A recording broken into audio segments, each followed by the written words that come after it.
sirang-sira na yung credibility ng Malita Boys, mga kababayan. So anyway, sa ilalim mga kababayan ng rule of law, ang hustisya hindi maaring nakabatay, mga kababayan, sa personal na pananalig o pilit na konklusyon. Yan ang reality niyan. So kung ang mismong mga institusyon ng batas at ang ating gobyerno, mismo na mga kababayan na nagpapatunay na peke talaga, na bawal pong gawing batayan sa ating batas. So binasag na po ng Malacanang ang kwento bilang isang basura, itong kwento ng mga Maleta Boys. So ang pag-uo na ito ay hayagang kinumpirma mismo ng palasyo noon pa man. Diniklara ni Presidential Communications Office Undersecretary at Palace Press Officer Claire Castro. Nagbabagang mga balita at pagtalakay sa mga isyu na lipunan. Bulsa! Opinyon, banat at paglalantad sa katotohanan. Bulsa! What you see is what you get. You decide. Hello po, mga kababayan, si Dante Maravillas. Si Ombudsman, Boying Rimulya na lang yata. Mga kababayan, yung naniniwala sa mga Maleta Boys. Sirang-sira na yung credibility ng Maleta Boys, mga kababayan. So anyway, sa ilalim mga kababayan ng rule of law, ang hustisya hindi maaring nakabatay, mga kababayan, sa personal na pananalig o pilit na konklusyon. Yan ang reality niyan. So kung ang mismong mga institusyon ng batas at ang ating gobyerno, mismo na mga kababayan na nagpapatunay na peke talaga at basura yung mga kwento nitong mga Maleta Boys, ang patuloy na pagigiit, mga kababayan, ni Ombudsman Boying Rimulya ay hindi na paghahanap po ng katotohanan. Ito po ay isang napaka-unfair na double standard kung saan pinipili lamang niya po yung bersyon na pabor sa kanyang sariling konklusyon. Yun ang lumalabas, mga kababayan, dito sa kwentong ito. So dito tayo sa dapat patas, mga kababayan, na pagsusuri. So isipin mo na lang, may isang tao, mga kababayan, na limbawa nagsumbong sa pulis na ninakawan daw siya. So nung una pa lang, ang dami ng hindi nagtutugma sa kwento niya. So paiba-iba ang oras, paiba-iba ang lugar, butas-butas yung detalye ng kanyang kwento. Tapos isang araw, mga kababayan, bumalik siya sa pulis at umamin. Sorry po, nag-imbento lang po ako ng kwento kasi binayaran ako at tinakot ako. So bilang isang patas, mga kababayan, na investigador, ang tamang reaksyon mo dapat ay, teka, bakit ka nag-imbento ng kwento? Sino yung nag-utos sa'yo? Di ba? Dapat ganon ang tanong. Hindi yung magagalit ka pa sa inaakusahan at sasabihin, kaya ka lang umamin kasi tinatrabaho ka ng kabilang panig. So napaka-unfair niyan, mga kababayan, kung ang mismong nagparatang ang nagsabing peke ang paratang niya. Bakit mo ipipilit na totoo ito? Ngayon, dito naman tayo po sa kung ano yung sinasabi sa batas. Mula sa simpleng logic na ito, mga kababayan, makikita kung paano ito sumailalim sa ating legal na sistema. So sa ilalim po, mga kababayan, ng ating batas, ang isang sinumpaang salaysay o ang affidavit, mga kababayan, ay hindi automatic na katotohanan. So ito ay ebidensya lamang na kailangang suriin ang yung credibility ng kwento. So i-apply natin dito, mga kababayan, sa 18 mga Maleta Boys. Yung kanilang mga affidavit, mga kababayan, ay punong-puno ng material inconsistencies o mga butas-butas na pahayag na nagpapahina sa mismong bigat nito sa korte. Ngayong 4 sa kanila, mga kababayan, ay formal nang nagsumite ng affidavit of recantation. Kanina nga sa latest na balita, mga kababayan, sabi 5 na yung nag-recant. Di ba? Pagbawi ng kanilang salaysay, mga kababayan, nawala na ng probative value o legal na timbang ang kanilang naunang kwento. So ang tungkulin, mga kababayan, ng isang ombudsman sa ilalim ng ating konstitusyon ay maging isang impartial o patas na tagapagtanggol ng bayan. Yun po, hindi pwedeng gamitin ang kapangyarihan ng Estado para pilitin ang isang ebidensya, mga kababayan, na mismong ang may-ari ay ayaw ng panindigan. Di ba?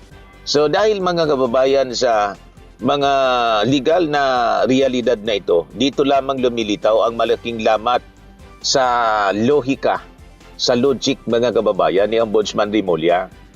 So dito tayo sa double standard na nangyayari po.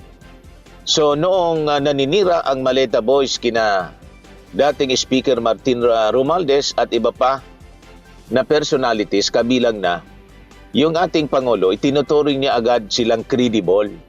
So bakit ganon? Kahit butas-butas ang kanilang mga kwento, alam natin yan po. Ngayon, na may mga nag-recant na po, una 4, ngayon sabi na dagdagan pa ng isa. So bali 5 na po ang umaming nagsisinungaling sila noon. Bigla niyang sasabing tinatrabaho. So di ba? O minamanipula daw ang mga ito. So ngayon, ano po yung tamang proseso dito? Kung totoong tinrabaho, mga kababayan, o punersa ang mga testigo na bumaliktad, ang tamang hakbang ay imbestigahan ng patas yung magkabilang panig, mga kababayan. Alamin kung sino ang nanakot noong una at sino ang nagsasamantala ngayon, mga kababayan. So hindi po pwedeng maging sarado yung utak ng isang investigador at maghaka-haka na lang para lang mapasubalian, mga kababayan, yung pagbagsak ng sarili niyang ebidensya. Di ba, mga kababayan? Ang hustisya po ay hindi pumipili ng bersyon ng katotohanan. Dapat parihong affidavit, mga kababayan. Yung una at saka yung pangalawa, isailalim po dapat sa sourcing investigasyon, pagsusuri.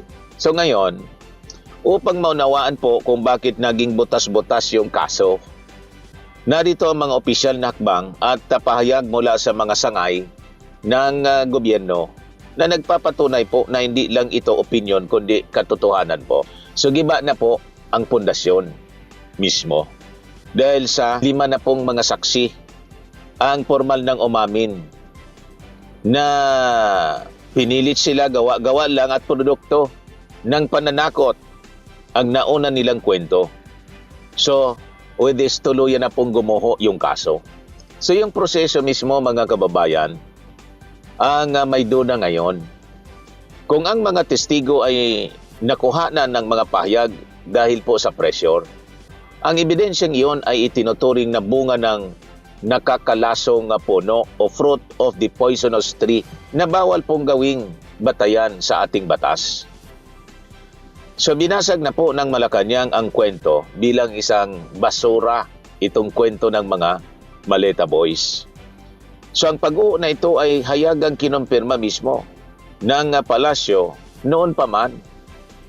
Diniklara ni Presidential Communications Office Undersecretary at Palace Press Officer Claire Castro, ito pong grupong ito bilang mga 18 basureros dahil ang kanilang mga pahayag ay basura na hindi tatayo po sa korte.